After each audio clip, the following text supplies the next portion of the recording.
Nós somos 4 mulheres lidando com segurança pública, que é um tema, como a gente sabe, liderado, dominado, praticamente monopolizado por homens. Então, vou mostrar para vocês aqui rapidinho como funciona. A gente está atuando há pouco mais de um ano na região metropolitana do Rio de Janeiro.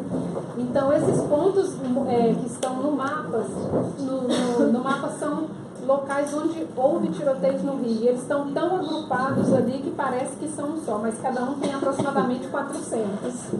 Então, assim, é muita coisa. Pode passar. Aqui é só para vocês conhecerem a interface mesmo do aplicativo, para ter essa noção de como a gente trabalha com a base de mapas do Google. E isso, inclusive, é um benefício muito grande, mas é um problema também, porque o nosso ex-prefeito solicitou a retirada das favelas da base do Google. Então, assim, a gente tem um pouco de dificuldade, tem que fazer algumas coisas manualmente, porque as áreas que são populares e que têm o maior número de tiroteios é exatamente os lugares que não têm nome.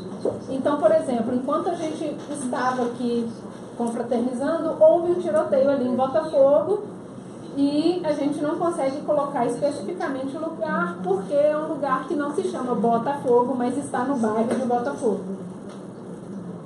Então aqui a gente coloca se houve vítimas, se não houve vítimas, para que a gente tenha essa descrição mais aproximada possível do tiroteio ou disparo de arma de fogo.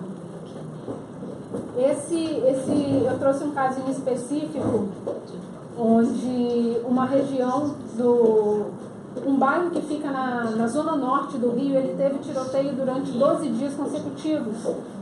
Então, foi um caso muito emblemático, porque as autoridades demoraram muitíssimo a responder, se é que a gente pode chamar o que eles fizeram de resposta. E essa é a situação que a gente tem vivido no Rio de Janeiro muito cotidianamente, como aconteceu, por exemplo, esse fim de semana, foi o mesmo caso. O governador demorou 4 dias para poder falar sobre um tiroteio que durou 9 horas numa favela e 5 horas na outra. Então, isso aqui foram as pessoas já se manifestando contra o desdém das autoridades. Essas aqui, eu peguei especialmente essa semana, porque foi uma semana bem violenta, onde houve 220 tiroteios no intervalo de 7 dias. E eu peguei especificamente esse caso, que foi um caso em que mãe e filha morreram, exatamente no mesmo tiroteio. A mãe foi atingida primeiro, a filha tentou socorrer e foi atingida também. E os policiais, inclusive, evitaram um socorro rápido às vítimas. Então, realmente, não houve como. E a gente tem do outro lado o Arthur, que foi baleado ainda no ventre da mãe e que teve 30 dias de vida. Então a gente consegue ver que a situação não é nada boa. No dia que mãe e filha morreram, esse foi o resultado. Então a gente está realmente aniquilando toda uma geração. E a gente sabe especificamente que tipo de geração é essa, que cor essa geração tem, onde essa geração mora. E a expectativa de vida dessa geração é muito curta, especificamente porque eles estão imersos nessa situação a ponto de ser uma coisa cotidiana, ter acesso, brincar ter a possibilidade de recolher cartuchos, né? E quando eles não estão na rua recolhendo cartuchos e vão para a escola, eles ficam presos dentro da escola, porque há tiroteios no entorno das escolas com muita frequência. E a gente tem, inclusive, protocolos específicos de atendimentos a animais que são baleados nessas regiões. A gente desenvolveu um estudo específico sobre educação, porque a gente, como eu disse, está aniquilando toda uma geração, mas é uma geração muito específica. É a geração que mora em Costa Barros, em Acari, na Cidade de Deus, na Maré, na Penha, no Alemão, que são bairros onde moram as pessoas que são mais pobres, que são pessoas negras e que não têm saída, elas não podem simplesmente optar por não estar ali na hora desse tiroteio, por exemplo. Então, as capas dos nossos jornais têm estampado esse tipo de notícia, né, que é a capa relativa àquele bebê que eu mostrei ali para vocês. Nesse mapa que a gente desenvolveu com a Fundação Getúlio Vargas, a gente cruzou os dados do aplicativo Fogo Cruzado, que contém georreferenciamento, com o endereço das escolas. Então, a gente conseguiu saber o impacto da violência armada nessas escolas. Então, a gente vê ali, por exemplo, áreas em que tem mais de 1000 tiroteios em um ano, nas proximidades de escolas, creches, né? Então, a gente tem esse impacto devastador, inclusive na educação dessas crianças. Então, só esse ano a gente já teve 20% das escolas onde não houve aulas, porque não tem como haver aulas. Então, a gente tem esse impacto muito devastador nessa geração que está chegando aí, já está chegando com essa defasagem emocional.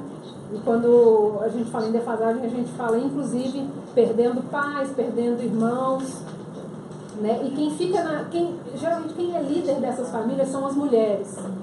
Então, assim, essa mulher, ela perde os filhos, ela perde o marido, ela perde ali o mínimo apoio que ela tem. Quando eu falo marido, é se ela tiver marido, porque as mulheres, elas são líderes, chefes de família mesmo. Então, assim, os poucos filhos que elas têm, elas ainda perdem nessas ocasiões. Então, a gente teve essa situação de um dos jornais da cidade declarar que o que a gente vive é uma guerra, mas isso foi ignorando, de fato, o projeto de segurança. Por um lado, a gente diz que o projeto de segurança é muito bem sucedido, porque o objetivo é, de fato, aniquilar essas pessoas. São pessoas que não têm valor produtivo, que não têm valor social para quem é líder para os nossos governantes. Então, a gente fala, inclusive, que o plano de segurança é muito bem sucedido para poder conter essa população e aniquilar essa população, como parte da política de drogas, né, que é o veículo motor desse genocídio. Então, eu corri o máximo que eu pude para não tomar o tempo. Agora eu vou respirar, mas aí a gente troca mais informações lá fora. Será um prazer trocar com vocês. Muito obrigada. Obrigada, Cecília. Eu queria agora conversar um pouco mais com a delegada Márcia Noeli, que, enfim, que como delegada também tem uma convivência diária com essa questão, com o impacto da desigualdade de gênero sobre a vida das mulheres. Mas, assim, além de falar um pouco sobre essa questão da violência contra mulheres aqui no Rio de Janeiro, delegada, queria que talvez você falasse também pra gente um pouco do que tem de bem sucedido. Uhum. Pode deixar. Vai.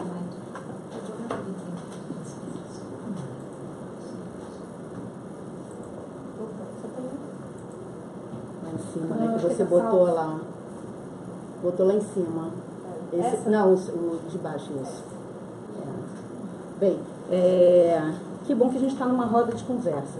Que aí assim, é muito bom que nós, mulheres, né, gostamos disso, né, de conversar sobre os problemas, que eu acho que aí a gente vai chegar a algumas soluções bem bacanas. E eu estou assim, gostando muito de estar aqui nessa roda de conversa. Então, a pergunta que o Instituto fez para mim é: delegada, a senhora, junto com as demais policiais que estão nesse evento, convive diariamente com efeitos perversos da desigualdade de gênero. Gostaria que nos contasse um pouco sobre as iniciativas bem-sucedidas para a reeducação e prevenção da violência contra a mulher no estado do Rio de Janeiro. E aí já começo falando assim, que a preocupação da Divisão de Polícia de Atendimento à Mulher, onde eu chefio as delegacias de mulheres, na verdade eu tenho uma preocupação uma preocupação com as policiais mulheres. Porque, como a Gabriela estava falando, na verdade não chegamos a ser nem 30% do efetivo da Polícia Civil, tanto de delegadas, oficiais de cartórios e inspetoras. E eu procuro pensar o que posso fazer para empoderar as mulheres policiais. fizemos, e aí eu botei só um slide mesmo, mas sobre a primeira Conferência Livre das Mulheres da Polícia Civil. Então, todas as mulheres compareceram nessa conferência, foi uma conferência de um dia inteiro, onde nós pudemos falar sobre os problemas que as mulheres policiais sentem, o que nós podemos fazer para melhorar efetivamente a mulher policial. E foi tão interessante porque as mulheres policiais falaram muito da gravidez, porque as mulheres ficam grávidas e alguns policiais, delegados homens, acham que podem transferir essa policial de uma delegacia para uma outra bem distante, porque certamente vai dar problema em algum momento, né? Esse problema que diga que é ficar em casa, que é ter o neném. E aí comecei a pesquisar sobre algumas leis que já existem e também, na época, a doutora Marta Rocha, que é agora deputada, era chefe de polícia, fez também uma resolução onde diz que no momento que a mulher policial fica grávida, ela não pode mais ser transferida. E é interessante esses e outros empoderamentos que a mulher policial tem.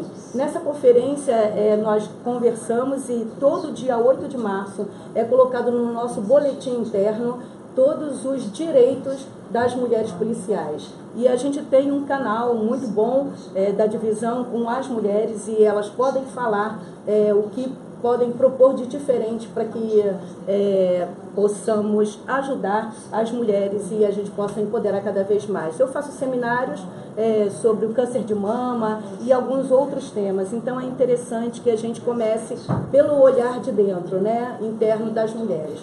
Aí eu vou passar, né?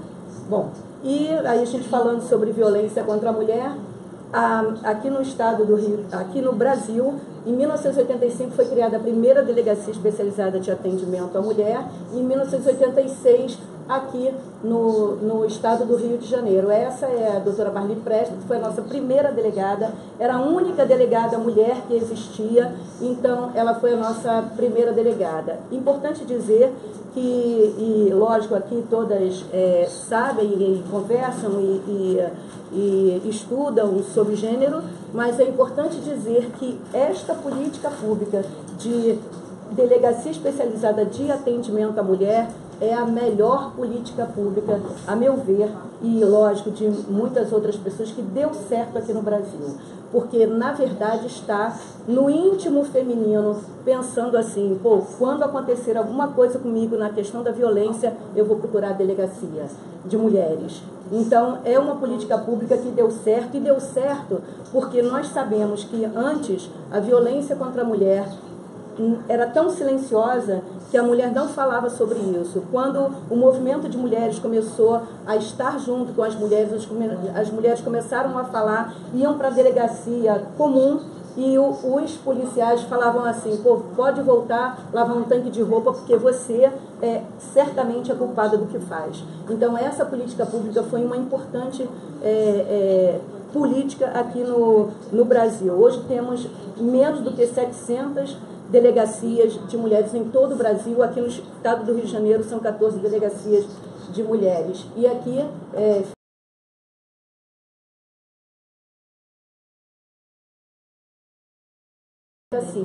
então, na região, na Costa Verde nós temos uma, na região serrana nós temos outra, na região norte nós temos outra, na região dos lagos nós temos outra, na região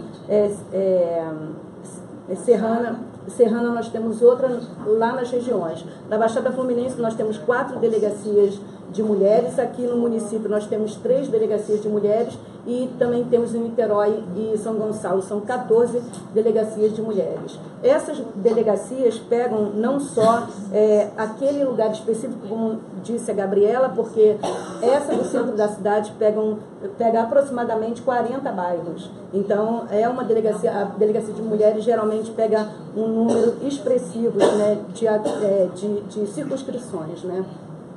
Bem, e nesse trabalho da Delegacia Especializada de Atendimento à Mulher, nós atendemos a violência doméstica e a violência sexual. Atendemos as mulheres e hoje nós estamos também atendendo as mulheres trans. as mulheres trans começaram a nos procurar e a pedir ajuda, porque elas não tinham coragem de ir à delegacia comum e denunciar a violência. E elas começaram a ir às delegacias de mulheres e nós pedimos ao chefe de polícia que ele colocasse na nossa resolução, na resolução da atribuição das delegacias de mulheres, para que nós pudéssemos atender as mulheres trans. Foi muito bacana porque, na verdade, falando isso para a mídia, as mulheres estão vindo mais à delegacia, estão denunciando, se sentindo mais confortáveis de confiar na delegacia especializada de atendimento à mulher. Bom, e aqui apenas coloquei a Lei Maria da Penha, que é a lei que rege a questão da violência contra a mulher, lei importantíssima, porque antes dela a pena era uma pena alternativa e hoje, depois da Lei Maria da Penha, é uma pena de prisão, uma pena que é até 3 anos. Nós temos outros instrumentos, que é principalmente a medida protetiva, que ela deferida protege a mulher do seu autor, colocando ele à distância, a gente fazendo busca e apreensão de armas. Então, interessantíssima essa lei, apenas para colocar. E acho que a gente falando sobre empoderamento, que é a nossa palavra-chave hoje, creio que empoderar a mulher significa dar informações para essa mulher. Porque pelo Instituto Patrícia Galvão, diz que a Lei Maria da Penha todas as mulheres do Brasil conhecem. Pelo Instituto, diz que todas as mulheres do Brasil conhecem a lei. Mas é mais do que conhecer a lei que nos importa. Porque ouvir falar sobre a lei, ótimo, mas o que a lei traz? Que direitos ela me dá? Então, é importante que a gente obtenha informações. Eu fiz esse banner, é um banner que tem em todas as delegacias, não só as delegacias de mulheres, mas todas as delegacias do estado do Rio de Janeiro todo. O que é isso? Na verdade, a partir do registro de ocorrência, porque está pequeno, mas dá para ver assim, a partir do registro de ocorrência, quais são os direitos da mulher. Então, a gente ouve a vítima, se ela precisar, nós temos o abrigo, nós encaminhamos para os centros de atendimento para que possa abrigar essa mulher. Ela sabe que ela tem que ir ao IML para que ela possa fazer nos casos onde houver perícia. Então, a gente fez um banner para que o policial, e a gente faz cursos de capacitação o tempo inteiro para os policiais, para que eles digam para ela quando chega lá. Então, é um banner grande que tem em todas as delegacias para que saiba dos seus direitos nas questões do atendimento à mulher vítima de violência doméstica. E aí, falando sobre as ações afirmativas,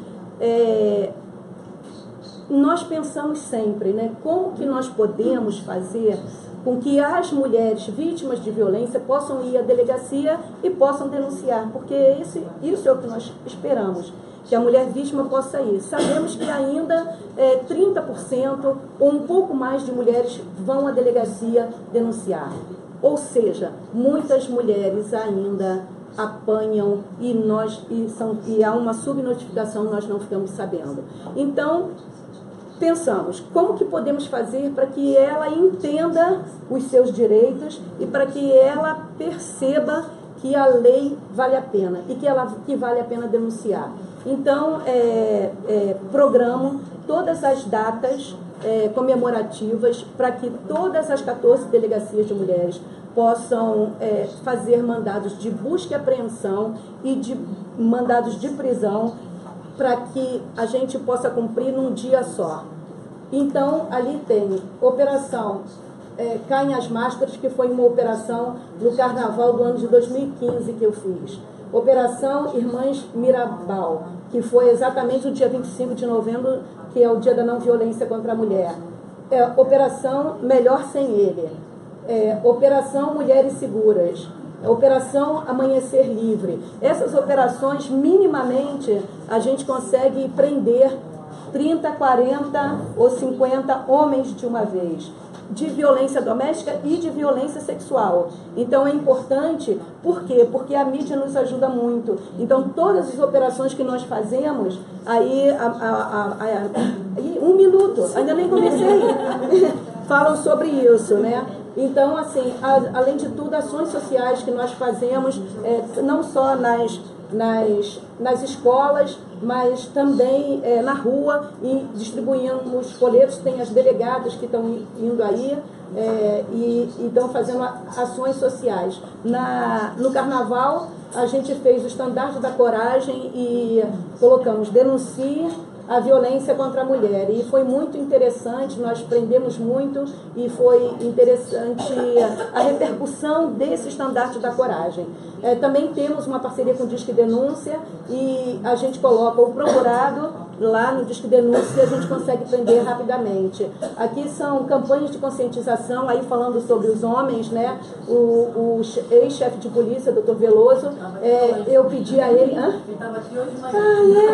E assim, eu pedi a ele para que ele pudesse estar fazendo essa campanha, e foi muito legal essa campanha, repercutiu muito, que foi ele e todos os diretores de departamento, os homens, e foi muito bacana. Essa outra campanha de conscientização fui eu que idealizei, Não Deixe para Denunciar Amanhã Quem Te Agride Hoje, está sendo assim, muito bacana.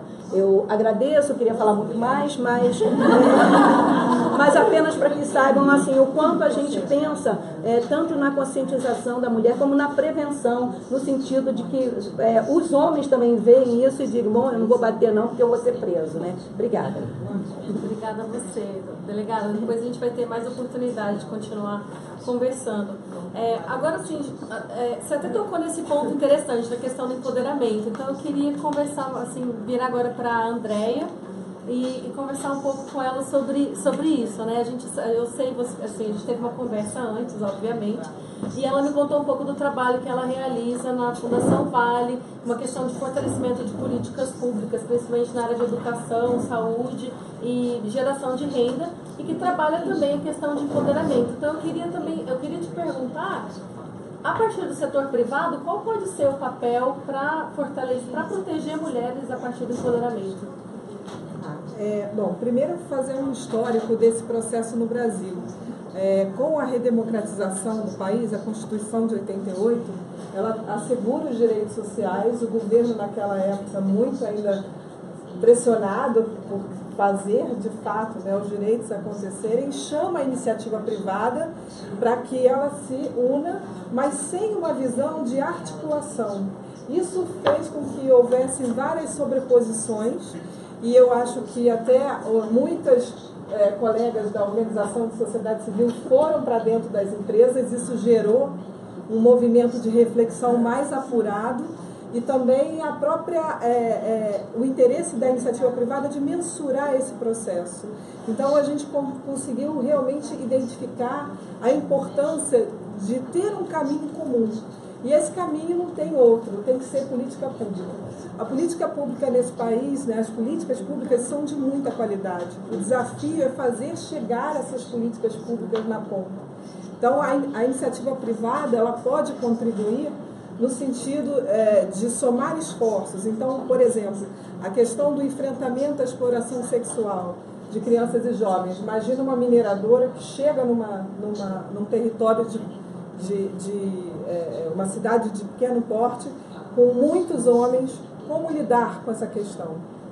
Então, não adianta ser só abraçar o Disque 100, o Disque Denúncia, porque se essa rede de promoção e proteção não estiver estruturada, nós vamos prejudicar essas mulheres, porque ela vai denunciar e ela vai ser acolhida, como?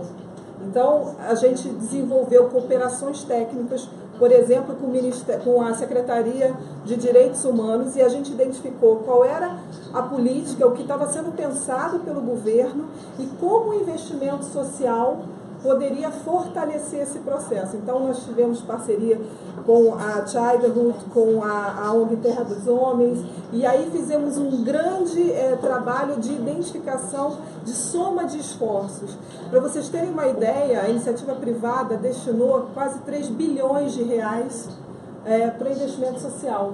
Se isso não tiver coordenado com a política pública, é um grande desperdício de recursos, de planejamento, de atuação. Então, para a gente vem investindo, por exemplo, na política materno-infantil. Então, há um trabalho, eu acho que é uma grande contribuição da iniciativa privada de essas políticas estão num nível um nível técnico que o cidadão comum não consegue entender. Então, há um esforço de facilitar o entendimento dessas políticas e também o processo de construção de fluxos, né, de organização para cada território. Nós temos vários países no nosso país, né? O Brasil é muito diverso. E se a gente não entende essa lógica, a gente às vezes mais prejudica do que contribui. Então, eu acho que a gente vem fazendo isso principalmente na questão da política materno-infantil, a questão também da educação, por exemplo, a educação infantil hoje é lei, os municípios precisam cumprir, a gente sabe que falta formação, que falta equipamento, então, novamente, a iniciativa privada ela pode fortalecer isso, porque a gente sabe que uma mulher que deixa o seu filho numa creche ou na pré-escola, né, com todo o cuidado necessário, ela vai para o trabalho muito mais disposta, muito mais aguerrida para vencer os seus desafios. Então, eu acredito que essa é a contribuição de verdade. Não adianta ser bonito. Precisamos, eu brinco que é o trabalho de colaboração, não é fazer junto, mas sim pensar em soluções inovadoras, sair da caixa e pensar de uma forma muito mais colaborativa. Né? Obrigada, Andréia. Agora eu vou me voltar aos meus colegas canadenses para conhecer um pouco da pesquisa delas e algumas iniciativas bem sucedidas. First I'll start with you, Colleen. So in your work you examine how the inequities of ethnicity, class, place and ability are central to violence against women. These are key issues that are often taken for granted.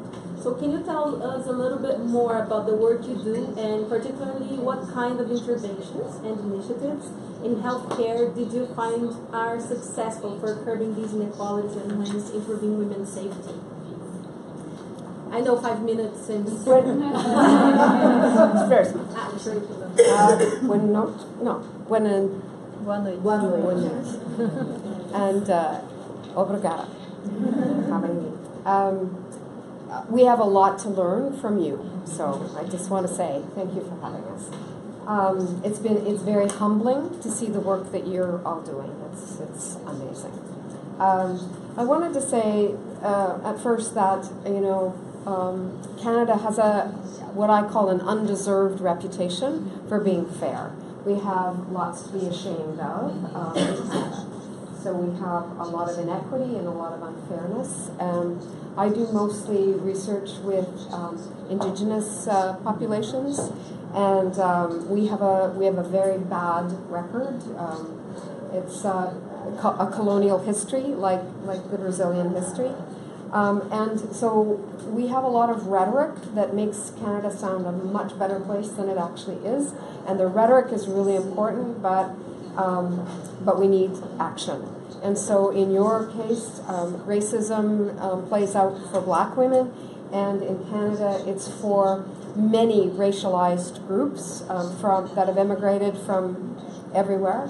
But the worst situation is for Indigenous women, Aboriginal women, who are 8 times more likely to be killed than the general population, and every statistic is 4 to 8 times higher.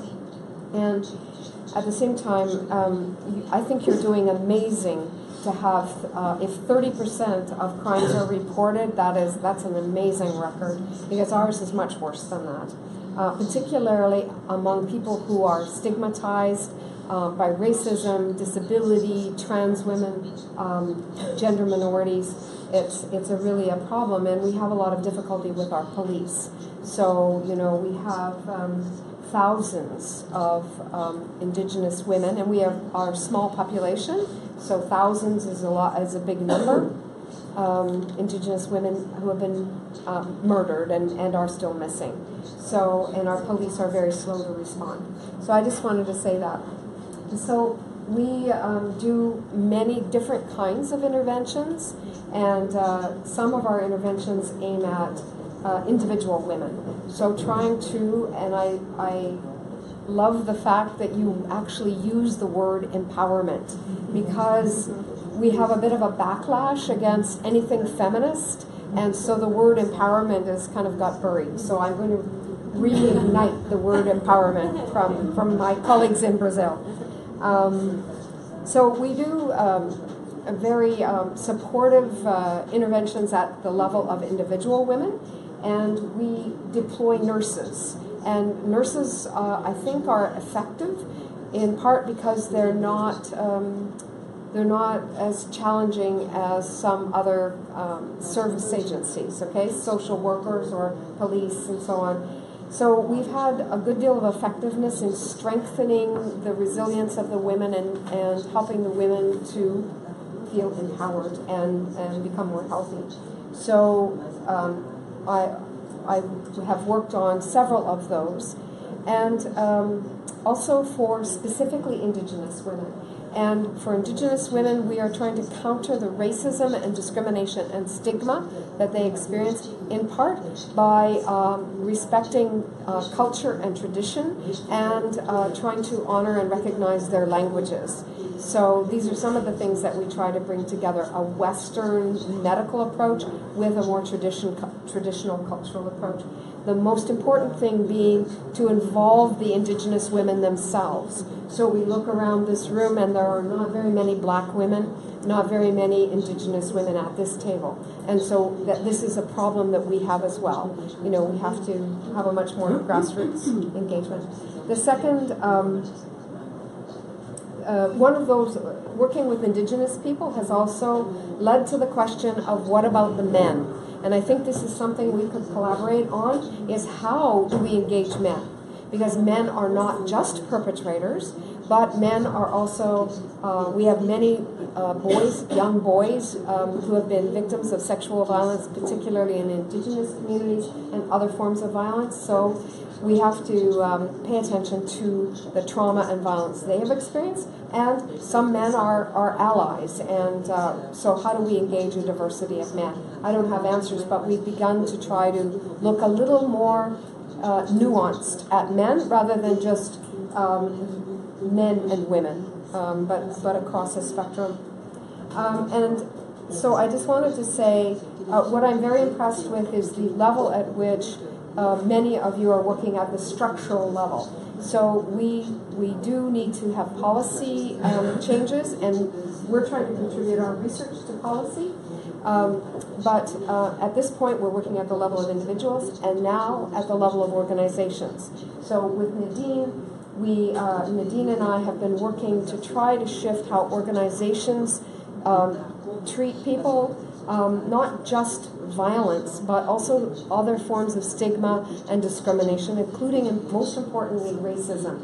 So we're trying to shift how healthcare is provided, because people will not access healthcare. They stay away from it because they're afraid they're going to be shamed and blamed and treated very poorly and sent home, without any treatment. So we have some organizational level interventions that we would be happy to share with you, in that we're able to demonstrate that if we work with the providers to change how they're providing the care, then it has a positive impact on the people we're serving.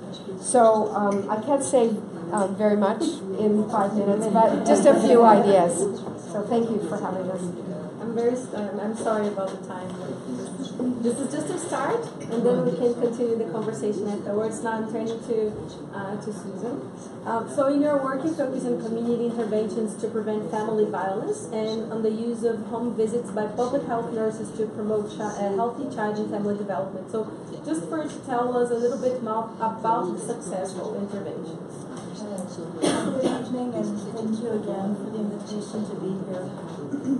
As a nurse in public health, my focus has always been on primary prevention and how do we create environments for children that stops the violence from even starting, creating healthy environments for children before they experience violence or abuse. I'm a researcher evaluating a program called the Nurse Family Partnership. This is a home visitation program delivered by nurses.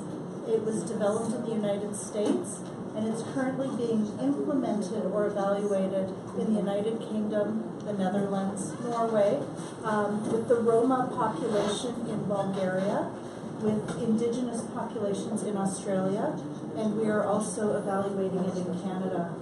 So the nurse home visitation program is often cited as the program with the best evidence or support for preventing child abuse and neglect. And this program is delivered by nurses, and nurses work with families in their homes.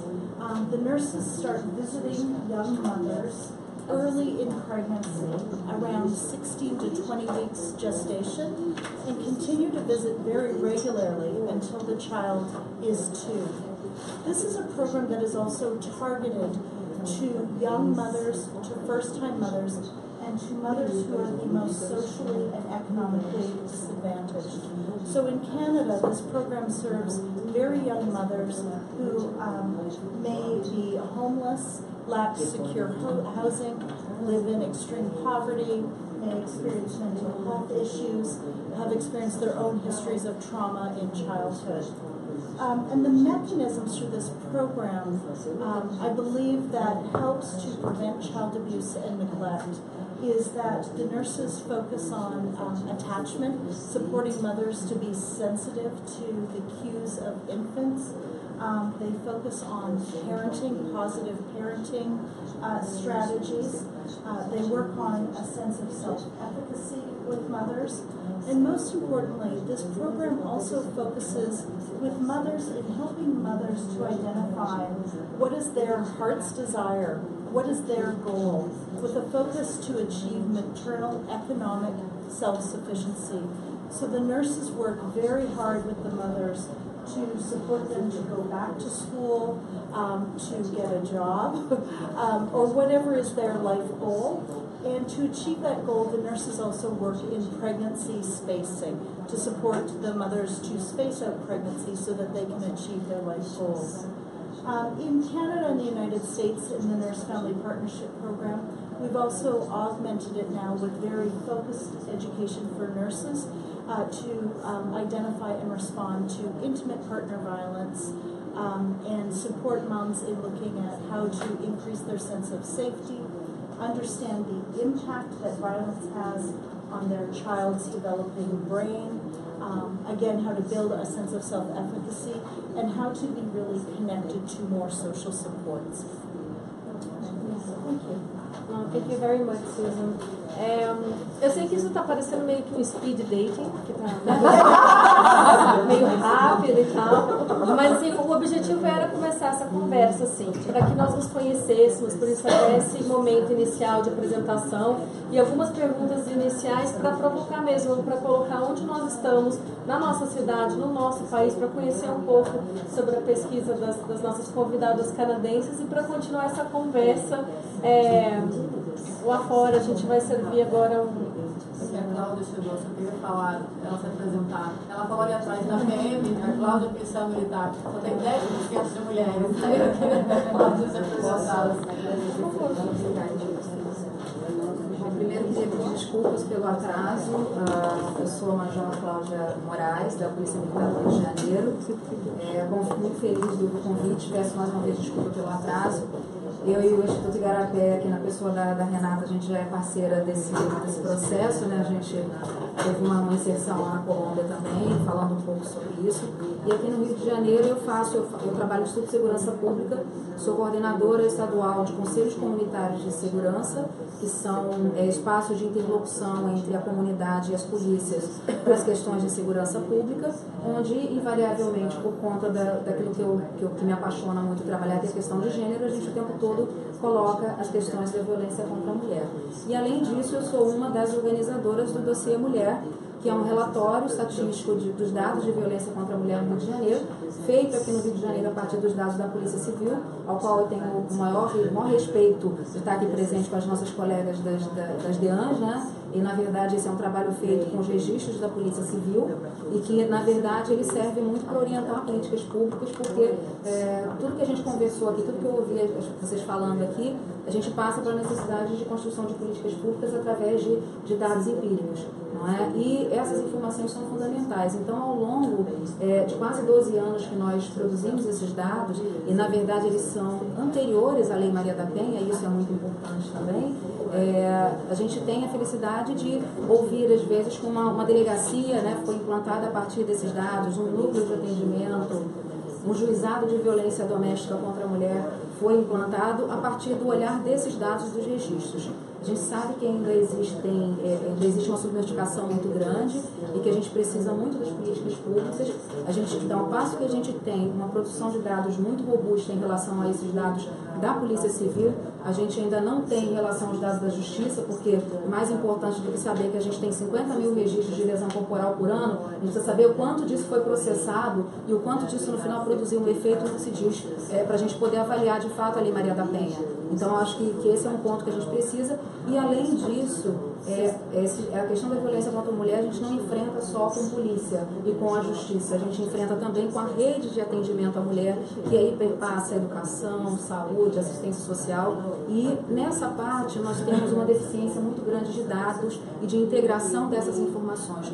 Por conta disso, em qualquer crise econômica e financeira, a primeira coisa que a gente sente é o corte das verbas nesses segmentos, e isso se replica na diminuição de registros e tudo mais. Então, e a gente precisa hoje estimular a produção de dados, porque a gente hoje não consegue saber nem quantas mulheres são atendidas, nem qual o perfil dessas mulheres.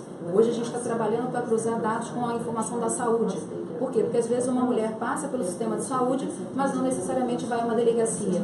E aí a gente consegue ver comportamentos, mas ao mesmo tempo a gente não tem essa informação em relação à rede de atendimento, que são os centros de atendimento, os CRANs, os CREAs, casas da mulher, e tudo isso que a verdade é que numa primeira crise que a gente tem, a primeira coisa que se faz é cortar as verbas desses espaços. Então, e a gente sabe que aquilo que não está no número, que não está na estatística, não existe. Infelizmente, nós sabemos que nós temos experiências incríveis do dia a dia, mas que não chegam na ponta. E aí eu acho que quando eu vi a preocupação da doutora Márcia Noeli com relação à representatividade das mulheres na Polícia Civil, e aí eu fico assim, eu acho que ela tem que realmente achar pouco, 30%, mas na Polícia Militar, né, nós temos apenas 10%, e hoje isso é limitado dentro dos nossos editais de concurso. Não é uma escolha, é uma limitação. Então é importante que a gente diga isso, não é? Porque, e todos os argumentos que se fazem em relação a isso, isso não é uma tendência do Rio de Janeiro, isso é uma tendência natural, nacional, e que, em média, os dados do Fórum Brasileiro apontam que a gente tem, em média, 9,5% de mulheres nas forças policiais. E aí a gente tem que pensar o seguinte, que polícia que a gente quer? E geralmente os argumentos que se usam é o argumento do biológico, da natureza da função policial. Só que não existe nada na natureza da função policial militar ou da polícia civil que diga que a pessoa tem que ser do sexo masculino. Na verdade, é mais uma manifestação do machismo, da discriminação contra mulheres, que inclusive fere a nossa Constituição. Só que, infelizmente, os olhares da nossa justiça às vezes não apontam, às vezes, para a inconstitucionalidade de alguns editais de concurso que nós vemos. E aí, naqueles onde não se coloca esse limite de 10%, o que eles fazem? Eles endurecem os testes físicos. E aí dizem, se vocês são iguais, corram igual aos homens, façam barra, né, igual aos homens, o que na verdade nós sabemos que até mesmo quando a gente fala de índices olímpicos, nós temos índices masculinos e índices femininos. Então, no final das contas, se o argumento for da igualdade, teremos que ter nas polícias apenas aeromumas. E se o argumento for de que nós temos direito ao acesso, a gente vai estar limitado por essa cota, que na verdade é um teto. E aí como é que a gente pode transformar e dar mais espaço para as mulheres e para esse olhar, sem que a gente tenha a presença das mulheres para discutir? Hoje a gente tem que discutir violência contra a mulher na polícia militar com homens, o que é muito importante. E aí é importante que se diga também que um dos principais motivos de acionamento do serviço de emergência da Polícia 190, estatisticamente, a primeira delas é violência contra a mulher.